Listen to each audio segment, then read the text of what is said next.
সার্জিস এবং হাসনাতকে বলতে চাই, তোমরা ছাত্রলীগের প্রোডাক্ট। তোমরা কত লক্ষবার শেখ মুজিব বঙ্গবন্ধু বলে স্লোগান দিয়েছো ঢাকা বিশ্ববিদ্যালয়ে, শেখ হাসিনা তোমাদের মা নেত্রী বলে কত লক্ষবার স্লোগান দিয়েছো। আজকে বিপ্লবী হয়ে গেছো না?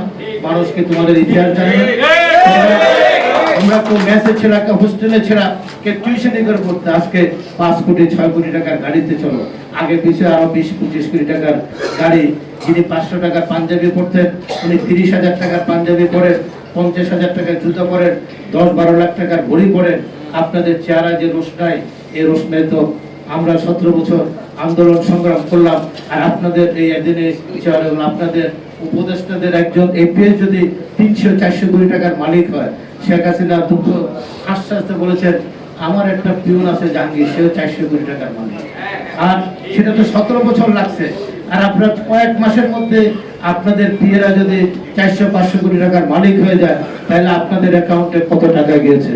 আপনার গিয়ে সচিবালয় বৈষম্য বিরোধী আন্দোলনের নাম বলে সচিবদের ফোর্স করেন, বিভিন্ন ট্রান্সফারের ফোর্স করেন, বিভিন্ন টেন্ডারের জন্য ফোর্স করেন। এগুলো মানুষ জানে। আগামী দিনে আপনাদের আমলটা বের হবে।